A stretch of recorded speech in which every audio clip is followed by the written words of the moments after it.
Hey, everybody, welcome to Dad Talk today. We're going to be discussing the Save James case that we have covered before. We got some updates yesterday that I think many of us are very, very upset about. And we brought Jeff on here to tell us a little bit about what's going on. Jeff, man, the platform's yours, buddy. We're here to fight for you tooth and nail.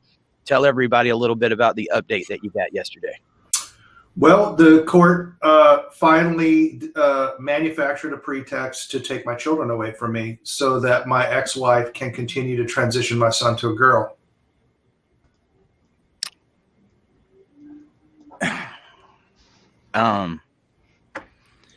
Yeah, so I don't know what to say, man. But that is the best way that I've heard it done. They have manufactured a pretext. That's what these courts have been doing. That's what we've been arguing about. That's what we've been yelling about. These courts are not basing anything other than on something. They have predetermined rulings in mind before they start, but then they have to justify their rulings. And in this case right now, I've read through the paperwork, the temporary restraining order, and also the memorandum. This is nuts. And Eric, I can speak to this because I actually was down for the entire trial a couple of years ago. I saw this stuff. And obviously, you know, I've talked with Jeff on many occasions, done my own research on it as well. This is absolutely insane. Manufactured pretext is exactly what this is. We cannot let this stand. So I say this case is so complex. Of course, we got the family law corrupt machine that is involved in this, but that's not all. You got the LGBTQ issue, and this has become very political.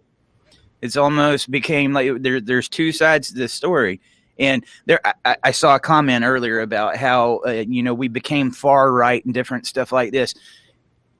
Guys, that's who's helping fight back against this right now.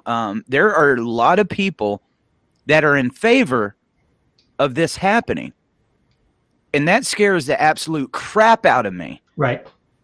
So forget about your political parties right now. If there's somebody that's going to help fight against this, we need all the support we can get. I think this is one of the most important cases going on in this country right now, because if this is allowed to continue, you're going to see it all across the country. I've said that numerous times. The biggest issue in my case, and I think it shows up in family courts across the country, is that the whole premise of the American justice system is based on adversarial presentations of evidence. Mm-hmm. Two sides get to present the best evidence they can get on an issue, and then an impartial judge decides by a preponderance of the evidence which claim has merit, or if some combination of the claims makes more sense, right? Right. What family courts do with court-appointed counselors is they prevent the adversarial showing of evidence. So, for example, in my case, the judge picked counselors that she knows personally that have practiced in her court before, and disallowed me from getting second opinions from other psychologists or psychiatrists. I've never once in 7 years now, never once been able to get my own independent psychological evaluation. The courts have never allowed me to do that because they do not want an adversarial show of evidence on this issue. The courts are using experts to manufacture the opinions that they want so they can deliver the rulings that they want. And Jeff, you've also never had an impartial judge. Let's be honest. That's true. I've never had an impartial judge. All of them have been either way biased towards mothers or way biased on the transgender issue to the point that they can't render an impartial decision. In the case of the judges I've had, both of those have been true. Right. And like we haven't even mentioned the gag order. They tried to gag you from talking about this and fighting for your son. Yes. It's one of the most unconstitutional things I've ever heard of. The gag order, I mean, I showed it to judges in Texas and their jaws just dropped. Like even judges in normal civil courts outside of family court are just, aghast at the gag order that they gave me. I mean, they actually barred me from talking about political topics. They barred me from participation in the democratic process in the Texas legislature to cooperate with my fellow citizens to pass laws, and to petition the government for redress of grievances. These very basic rights that we have, that our whole system is based on, that we cooperate and inform our fellow citizens of important issues involving the government and the law. And these courts are routinely prohibiting us from that kind of cooperation. And what I just decided was, I'm not following unconstitutional laws, mandates, or orders anymore. Ever again, I'm never following them again. And I'm going to resist and disobey them. I'm going to disobey them on principle. And I went around Texas telling judges in the audience that I am disobeying a court order and that I'm going to continue to do it. I've invited the judge to throw me in jail for violating the gag order, but she won't do that because she knows full well that when I go to the Texas Supreme Court, I'm going to win, and that's going to bind every family court from doing this again. It'll be judicial misconduct to do it, and she doesn't want to lose that freedom to take away the constitutional rights through fear of other litigants that come into her court. Jeff, So speaking about, they chose other reprisals against me, taking my children, assigning me all kinds of abusive attorney's fees and things like that. She's going to do it that way so she doesn't have to address the gag. I don't know if you can address that. Talking about these attorneys' fees, what did that last meeting?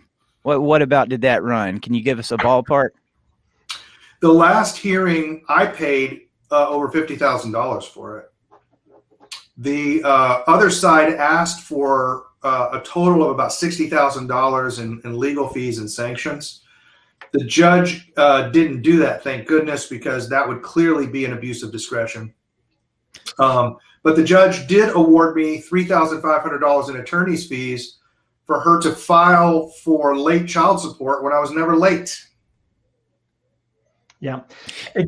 Hey, Eric, let me ask a quick Go question. ahead, man. I want to Go go ahead. back to what you were just talking about, Jeff, regarding the gag orders and everything. I looked at the restraining order, which is effective immediately. This order shall be binding on respondents, agents, servants, and employees, and on those persons in active concert or participation with them who receive actual notice of this order by personal service or otherwise. What in the world does this mean?